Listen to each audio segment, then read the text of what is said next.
Retour sur ce plateau. Bonjour Roland Laurent Tonéi-Kess. Carole Olaye, bonjour, bonjour téléspectateurs, internautes et auditeurs de la 102.3 FM.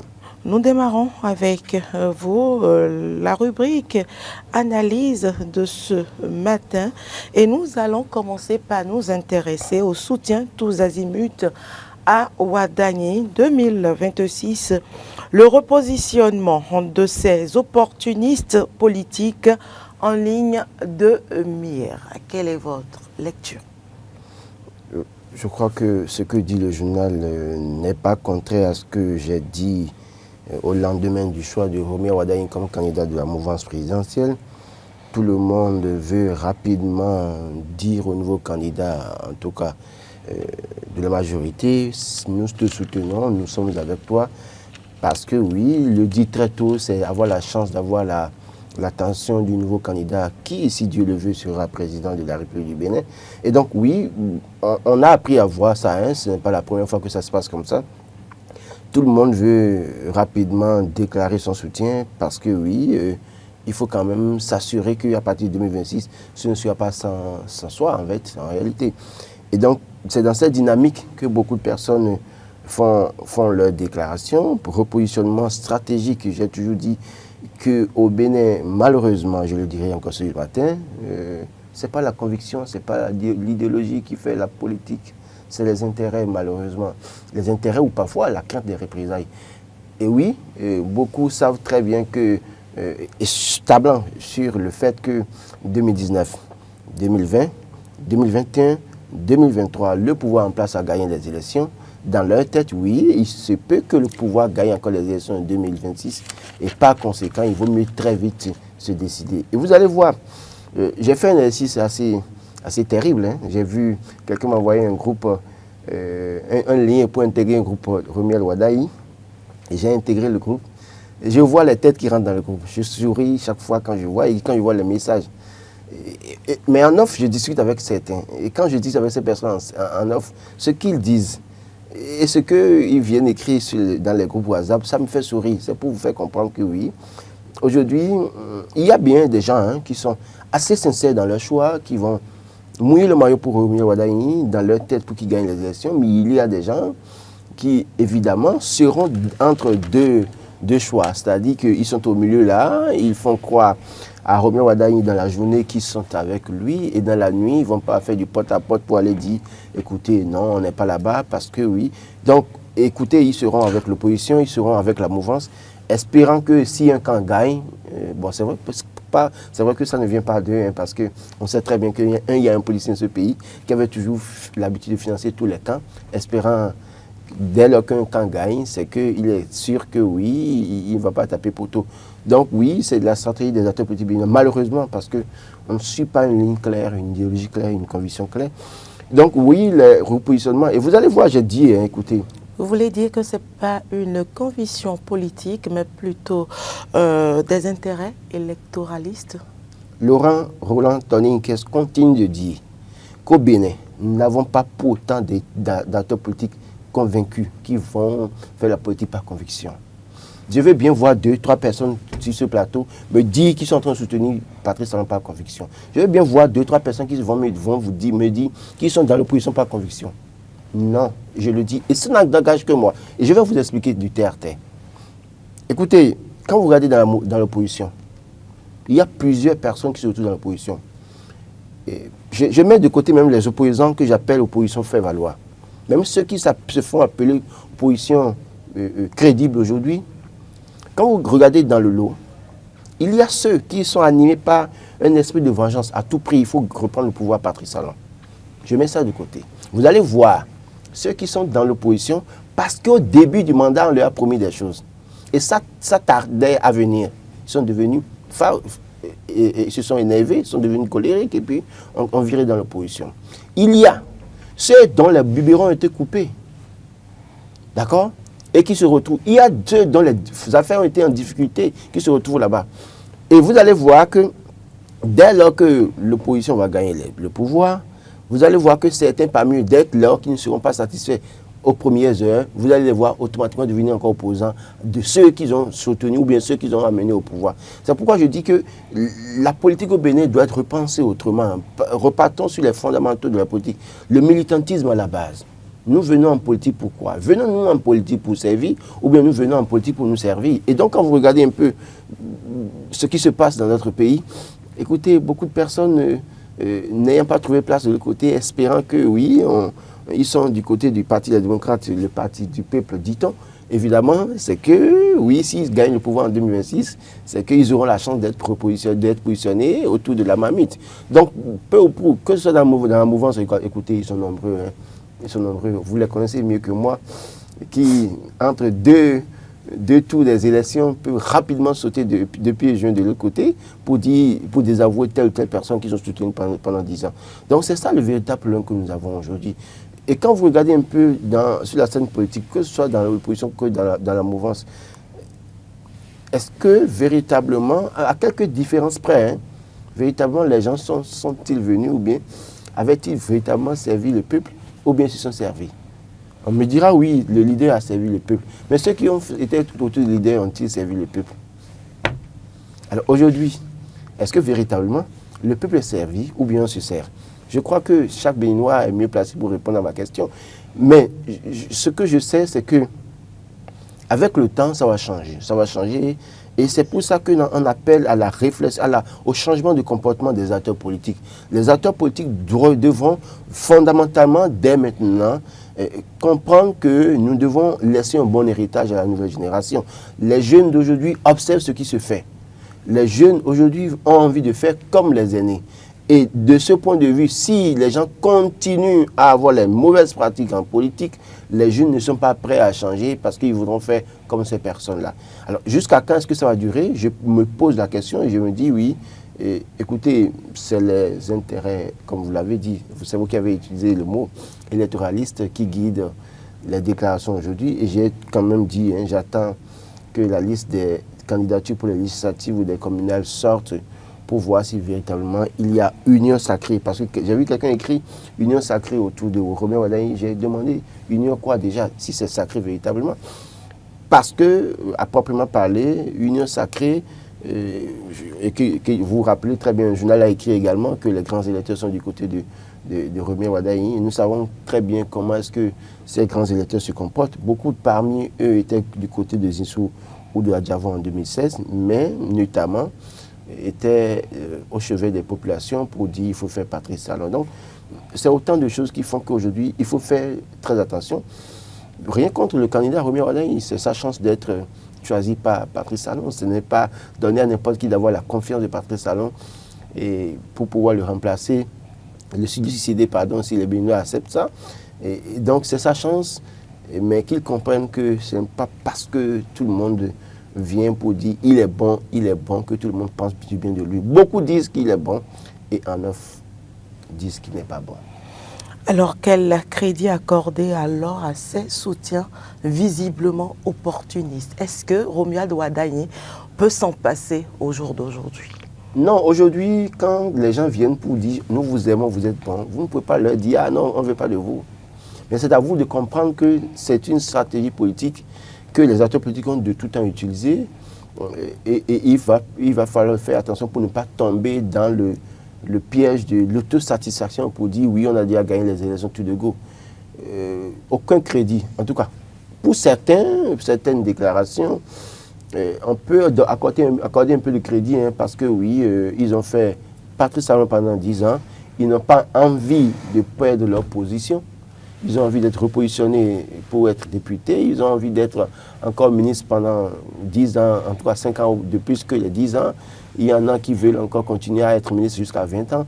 Donc, il y a ces réactions que vous allez voir qui justifient, en tout cas, ces soutiens qui justifient leur état d'amour, leur situation. Mais en même temps, il y a qui en tout cas, je crois que Patrice Talon n'est pas si... il est très, très intelligent, il comprend mieux les acteurs politiques, c'est l'un des rares politiciens, en tout cas, à connaître l'acteur politique, à connaître la majorité des acteurs politiques. Et d'ailleurs, vous allez voir sa dynamique politique a réussi à mettre a tenu un respect beaucoup de d'acteurs politiques parce que oui, peu ou prou, il connaît leur cadavre dans les placards, il connaît un peu un certain nombre de choses sur eux. Et beaucoup ont peur de l'affronter. Donc j'estime véritablement que oui, aujourd'hui, pas accorder autant de crédit pour tous les soutiens, mais il faut travailler. Il faut travailler. Il faut trouver des réponses pour les questions que les Béninois poseront. Il y a beaucoup de questions que les Béninois se posent, sur lesquelles Romuald Wardani. Mais il y en a plein. Les problèmes créés par le régime sont là. Le régime a apporté des solutions à bien des égards dans des domaines, mais le régime a créé des problèmes dans d'autres secteurs ou dans bien des domaines. Et il faut trouver les réponses maintenant. Il a dit aujourd'hui, se présenter comme le candidat de Patrice Talon, c'est un poids. Un poids, oui, c'est un avantage, diront certains, parce que oui, Patrice Talon a réalisé des voies, il a fait un certain nombre de choses. Mais c'est aussi un poids en ce sens que l'homme a une vision du pouvoir d'État. Et cette vision du pouvoir d'État n'est pas certainement partagée par tout le monde. Et il y a eu des réformes qui ont fait grandir les dents aux Béninois. Aujourd'hui, quel est le discours de Romuald Wardani? Quel sera son discours pour soit confirmer, applaudir, approuver la politique de son mentor, ou désapprouver bien, avoir le courage de désapprouver à bien des égards pour dire oui, je reconnais que là nous avons failli et nous devons corriger. Parce qu'il ne s'agira pas de venir dire que tout est rose. Le dire serait suicidaire pour lui et pour toute la mouvance. C'est de reconnaître aujourd'hui les erreurs. Et d'ailleurs, le chef de l'État, le 1er août, a eu l'humilité de demander pardon aux Béninois pour ses insuffisances. Et donc, c'est un message assez fort.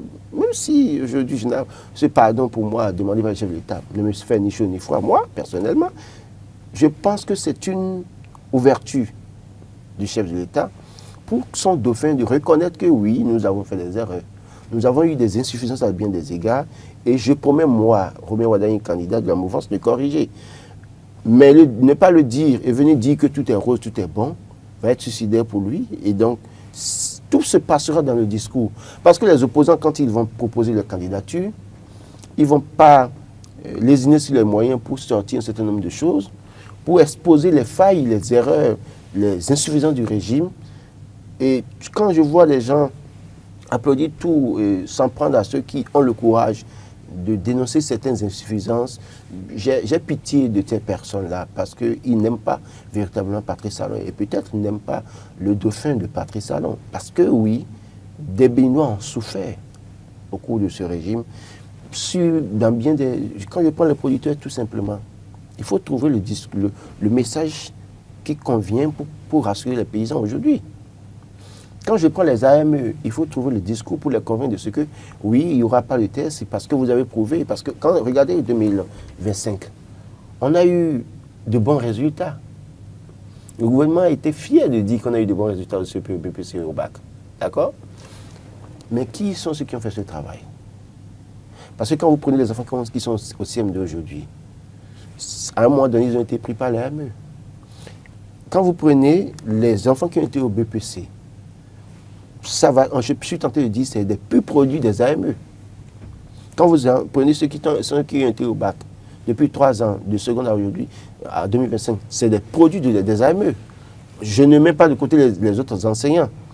Alors, quand ils ont fait ces preuves-là, avec autant de bons résultats, qu'est-ce que nous faisons aujourd'hui pour leur reconnaître ces efforts faits en les reversant comme agents permanents de l'État? Je pense que c'est des choses sur lesquelles les gens attendent le gouvernement. Il y a tellement de choses sur lesquelles les gens attendent le gouvernement, il va falloir réfléchir pour trouver la solution. Il y a des gens peut-être qui sont aujourd'hui encore en difficulté. On a envie d'entendre le candidat de la mouvance là-dessus pour dire quel est son avis sur la situation des gens en prison. Qu'est-ce qu'il va répondre? Que fera-t-il dès qu'il aura le pouvoir?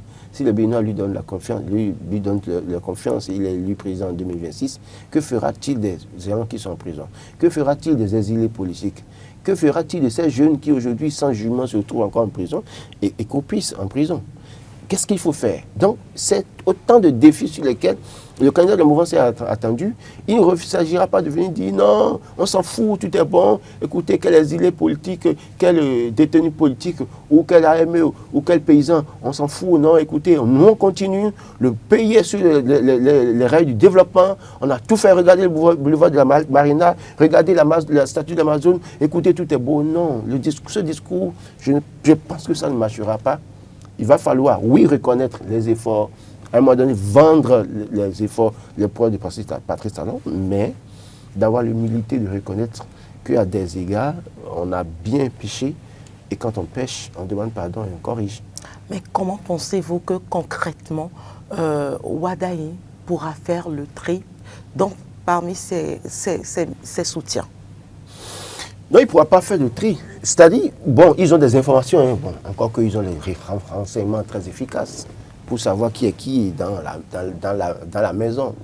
Il y aura des intrus forcément dans la maison. On n'arrive jamais à reconnaître tous les intrus, les infiltrés ou les, comment vous appelez, on dit en forme mémo de mes mains. Bon, en réalité, les intrus, hein, pour ainsi dire, c'est pas facile de les dénicher. Et le pouvoir en place aussi est maître en cette stratégie, hein, en infiltrant, en envoyant les intrus dans d'autres formations politiques pour avoir les informations de première main. Et vous allez voir que, puisque d'autres n'ont pas réussi à avoir les premières informations de première main, ils n'ont pas hésité à capituler, à démissionner de là où vous savez. Donc oui, évidemment, il y a cette situation-là qui va être difficile à détecter, seulement qu'il faut s'assurer des soutiens sincères. Bon, soutien sincère, je le dis comme ça, hein, pour ceux qui continuent la pérennisation du système de la rupture. Comment reconnaître les soutiens sincères? Non, je dis quand je dis, il y a des gens, hein, qui véritablement sont contraints, ont été obligés d'accompagner, mais il y a des gens, comme j'ai dit tout à l'heure, qui, pour sauvegarder leurs intérêts, sont sincères dans leur choix. Parce qu'ils savent que c'est la meilleure option qui peut leur permettre de continuer à sauvegarder les intérêts. Et c'est pour ça qu'ils veulent. Parce qu'ils savent qu'ils ont tellement tiré sur l'opposition durant les 9 ans, 10 ans de Patrice Talon que aujourd'hui, si l'opposition vient là, ils seront au chômage. Et nous savons très bien, l'acteur politique au Bénin, quand il n'est plus au pouvoir, vous savez comment ils deviennent. En 3 mois, vous les voyez, vous les méconnaissez, hein, ils deviennent grabataires. Et vous vous demandez tout ce qu'ils ont amassé là, c'est quoi? Ils ont ça, servi à quoi? Donc, il y a des gens qui, par sincérité, pour leur suivi, sont dans la mouvance et vont accompagner Robert Wadayi. Comme je le dis, c'est à lui de faire très attention, de savoir que ils viendront nombreux, mais eux tous ne seront pas sincères avec lui, ne lui diront pas la vérité. Ils seront là parce que, écoutez, le pouvoir en place a des avantages. Vous savez, on sait très bien quand on va soutenir Robert Wadayi, on est sûr d'avoir les moyens. Quand on suit Robert Wadayi comme candidat de la mouvance, on est sûr de faire des budgets. Et vous savez très bien dans notre pays, hein, quand il y a élection, tous les courants font des propositions. Et ils font des propositions de budget. On a 200 jeunes à mobiliser à Abomey-Clavie, on a 200 jeunes à mobiliser à Tukuntuna, on a 300 à PRR. Et on sait que c'est la mouvance, ils ont les moyens. Donc on se décide très vite pour dire je suis avec toi. Et puis après, on sait que les moyens viendront pour accompagner la dynamique. Donc c'est cet état de choses qui fait que oui, beaucoup viendront parce que oui, pour eux, écoutez, j'ai discuté avec quelques-uns le week-end et je travaille avec un secrétaire en disant, mais écoutez, les gars me disent, mais tout le monde dit qu'il est bon, c'est pourquoi même j'ai dit qu'il est bon. Et c'est un acteur qui me le dit. Tout le monde dit qu'il est bon. J'ai dit, bon, ah donc, comme tout le monde dit que c'est bon là, il faut que moi-même j'aille dire que c'est bon. Est-ce qu'il y a un guichet par hasard? Il a souri, bon, ça c'était pour le charité un peu. Mais vous allez voir, beaucoup disent qu'il est bon, espérant avoir accès au guichet en son temps pour avoir un peu de moyens et pour peut-être réaliser des projets, pourquoi pas, parce que vous savez très bien quand les gens prennent l'argent chez les acteurs politiques, soit pour s'acheter une voiture, ou bien prendre une seconde maîtresse à qui ils vont louer une maison pour faire leur vie pendant la campagne. Donc autant de choses. Moi j'estime que aujourd'hui, c'est peut-être un conseil que dans Robert Wadayi, qu'il fasse attention. Ce n'est pas parce que tout le monde dit que vous êtes bon, que publiquement que vous êtes bon, que dans les lieux secrets, vous êtes bon pour eux. Ils vous disent publiquement que vous êtes bon parce que, comme je l'ai dit, il y a des intérêts derrière. Alors, deuxième sujet à aborder sur ce plateau avec vous, Roland Laurent Tonéikès, démission du MPL du cadre de concertation de l'opposition, une décision réaliste et salutaire du président Tebet. Est-ce que vous êtes d'avis? J'ai mon avis là sur la question. Je ne suis pas d'avis. Ça, je réponds tout en même temps que je ne suis pas d'avis. On connaît l'expérience Tebet, on connaît son parcours, on connaît comment est-ce qu'ils ont créé, en tout cas comment Sabri Sirac Ogoni a créé le mouvement populaire de libération. On sait comment est-ce qu'il en est devenu le président. On sait comment ça s'est passé en 2023. De tristes mémoires, cette affaire de millions, centaines de millions qui auraient été envoyés par un acteur politique, par un opérateur économique du côté de Lomé, sachant très bien qu'ils savent que l'argent n'est pas venu de Lomé. On ne va pas dire, il ne faut pas faire ça sur un plateau. Ils sont conscients. Et bon, je crois que j'ai même évoqué le sujet en janvier 2023 dans un groupe et j'ai vu en même temps ceux qui sont concernés quitter le groupe en toute vitesse parce que oui, tout le monde sait d'où était venue cette somme. C'est libre à eux de faire ce qu'ils veulent de la politique. Et ils se sont réclamés de l'opposition. Et je crois que opposition, il y en a, et opposition, il y en a également. Opposition, parce que oui, on veut brouiller les cartes un peu, pourquoi pas.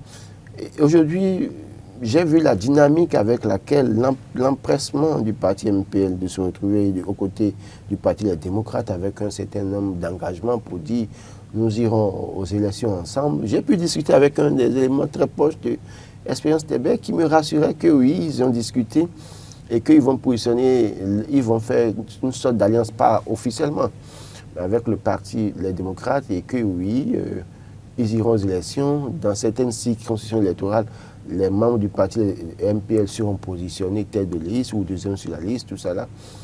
Et donc aujourd'hui, quand on regarde les discussions et que la période dans laquelle les gens ont besoin de faire un peu de discrétion, ça n'arrange pas tout le monde. Parce que la discrétion aujourd'hui doit être de mise, notamment, que ce soit pour la mouvance et que pour l'opposition également. Parce que la première information de première main qui fut automatiquement se suicidaire pour vous.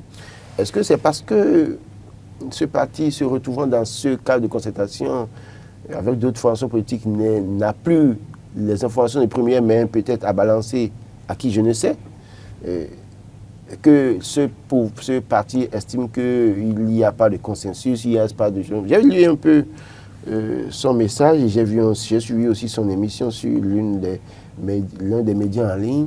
J'ai souri, parce que dans ce pays, nous nous connaissons tous.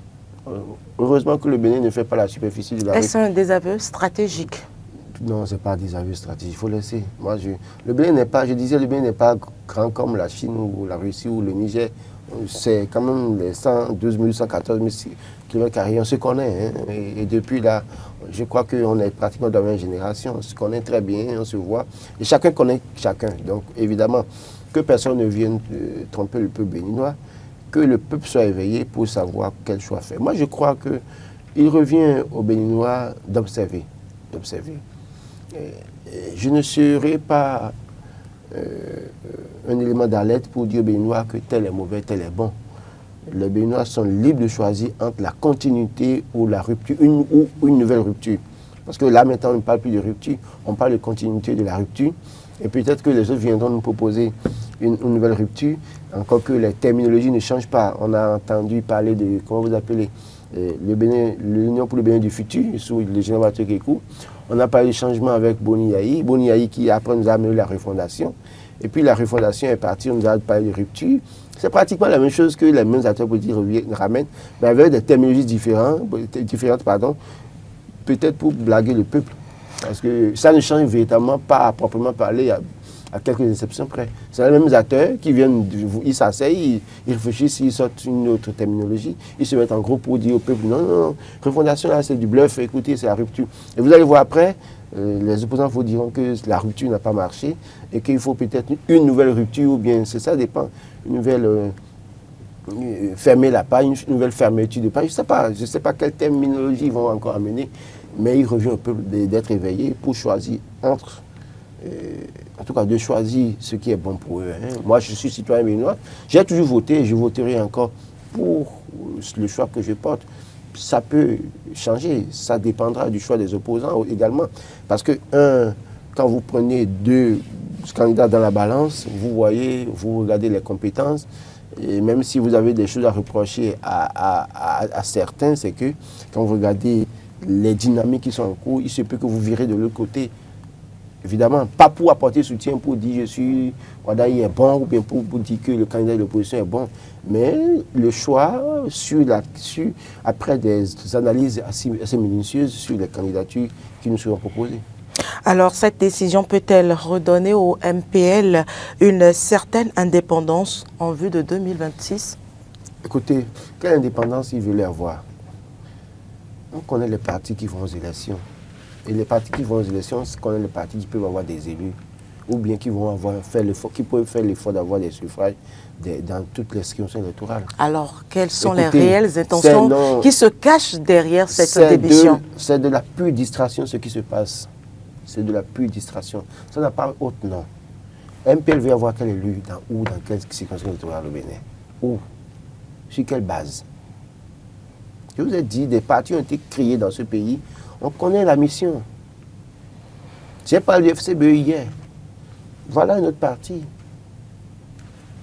Écoutez, que ce soit MPL, NFN, Apollinaire Vaillant, je ne sais quoi, ou du GSR de notre papa, Antoine Guédou, s'il n'est pas d'accord avec moi, ne rêvez pas.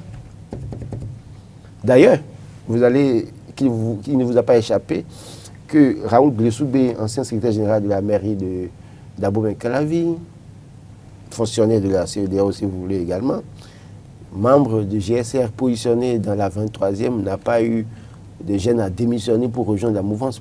Ça s'est passé il y a quelques semaines. Ces partis-là, véritablement, vont quoi?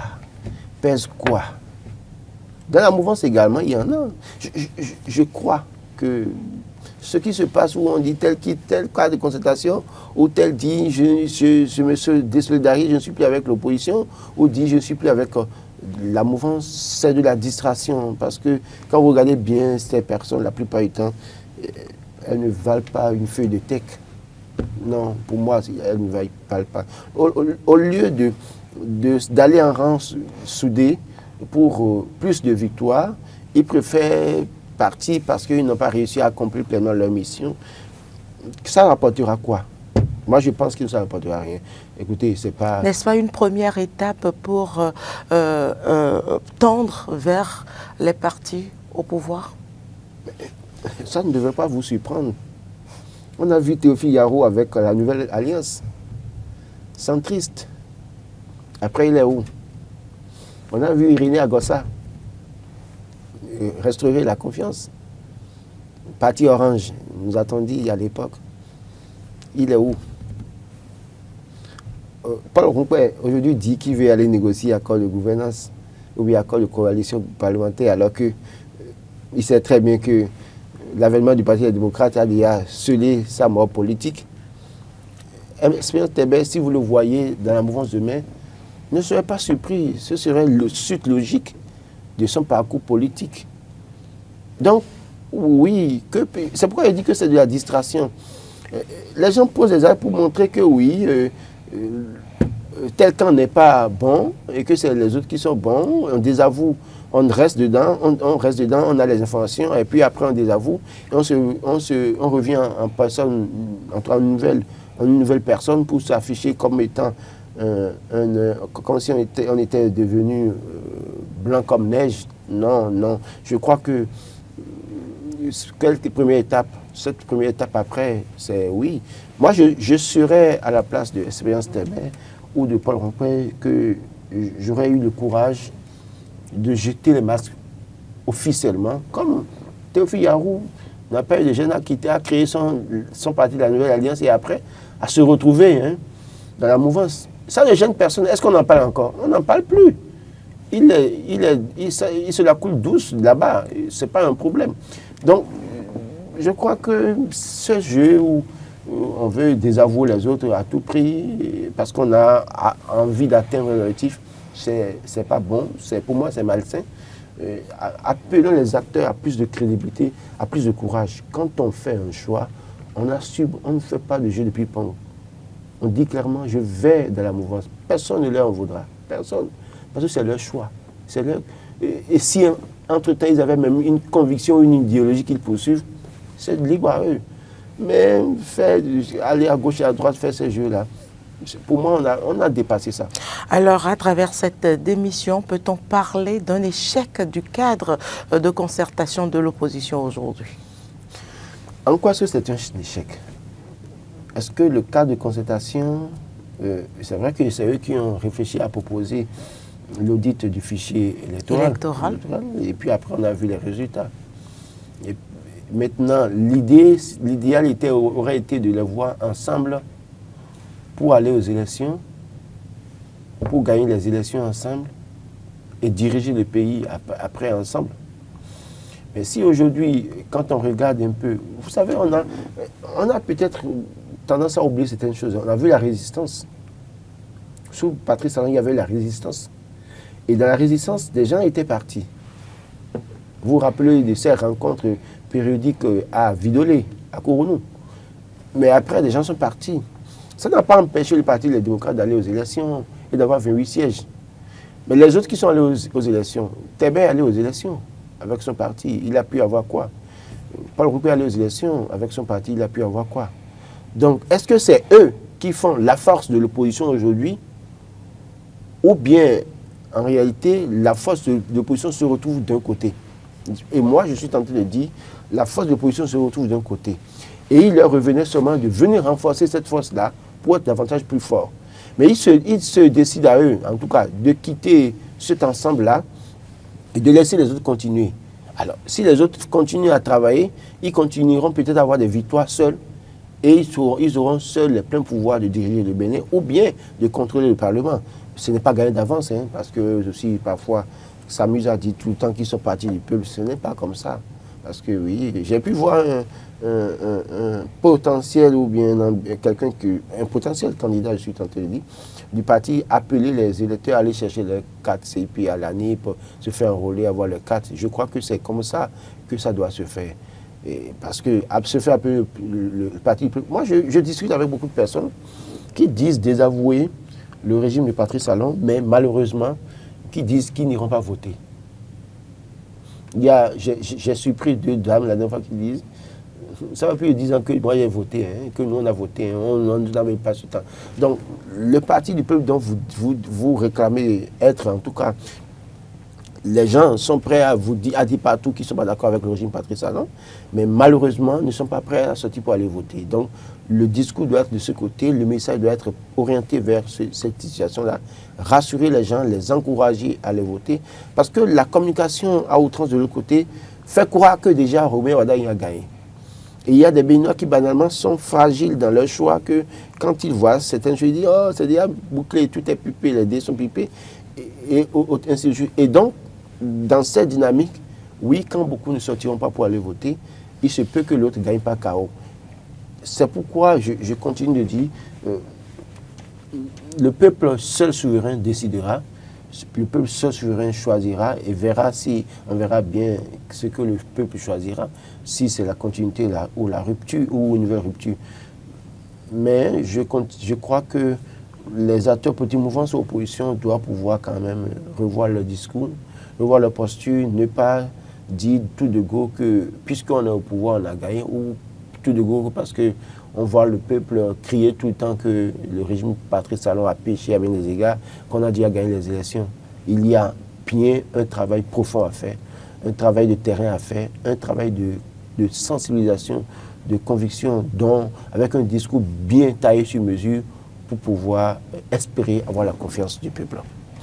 Alors, nous allons aborder un dernier sujet sur ce plateau. Nous allons parler à présent sport et nous intéresser plus précisément au match Bénin-Lesotho qui va se dérouler en Côte d'Ivoire ce soir. Oui, je sais pas de mes habitudes, hein, mais je mise pour une victoire pour les guépards du Bénin. Je crois que cette victoire va leur faire du bien. cette victoire va faire du bien à l'équipe en place, ça va faire du bien au Bénin tout entier. Parce que le football unit les peuples. Hein. Au-delà de tout, vous allez voir opposer un mouvement ensemble pour suivre le match ensemble, commenter, discuter. Après, on retourne dans les guéguerres politiques ou les querelles politiques. Je voudrais quand même, au-delà de tout, reconnaître les efforts d'un ministre. Le ministre des Sports, Benoît Dato, qui, sans tapage, ça il faut l'avouer, sans bling-bling, il fait un travail. Il est assez discret. Très très discret, je suis tenté de dire, parce que j'ai eu la chance de le rencontrer quelque part il y a quelques jours. J'ai vu la manière avec laquelle il était très discret, et peu de personnes avaient remarqué que c'était lui. Bon, moi-même ayant remarqué que c'était bien lui, je ne me suis pas gêné d'aller le voir ou bien de le saluer, comme à l'habitude de certains journalistes. Monsieur le ministre, je suis ici, non, je le suivais de loin, je souriais, j'ai aimé sa discrétion. À l'opposé d'autres qui font preuve de bling-bling, qui veulent prendre la parole tout le temps, bavarder tout le temps. Dans le silence, dans la discrétion, il fait un travail. On a pu voir, il y a la ligue scolaire qui a été lancée du côté d'Abomey il y a quelques jours. J'ai vu la joie de ces enfants au stade de Roi Abomey. J'ai vu la joie de ces enfants. Quand vous voyez le championnat national scolaire, vous voyez la joie des enfants. Quand vous voyez le championnat universitaire, la joie des étudiants. Et quand vous regardez le championnat national également, à peu près parler, on voit un certain nombre d'efforts qui sont faits. Et au niveau des guépards, aujourd'hui, il n'y a plus de bavardage à tous les niveaux pour dire, oui, voilà, on a fait ci, on ça. Non. On travaille pour avoir les résultats. Vous avez vu, il y a un championnat de sport boulot il y a quelques semaines. Avec la discrétion totale, comment ça a été organisé. Même si à un moment donné, le président de la Confédération africaine de sport boule, Lanora Ibrahima, a voulu créer des ennuis en disant qu'il faut qu'il soit candidat au dauphin de Patrice Talon. Ce qu'on ne dit pas tout le temps, il ne faut pas s'amuser avec ça sous Patrice Talon. Fort heureusement que ça ne lui a pas créé des ennuis, parce que d'aucuns penseront que c'est lui qui a voulu ça, mais c'est l'autre qui voulait, vu la discrétion et la compétence de ce monsieur. Moi, quand j'ai cherché à savoir un peu sur lui, j'ai vu un monsieur assez compétent, assez professionnel, qui ne fait pas, il ne fait pas dans l'amitié, quoi. Vous tombez dedans, il vous sanctionne. Donc, je crois que c'est de ces modèles qu'on a besoin. On n'a pas besoin de ceux qui viennent faire le bling-bling, qui, à tous égards, peuvent montrer que c'est eux qui sont à la page. Mais on a besoin d'efficacité. Et le sport du Béninois aujourd'hui a besoin d'actions concrètes.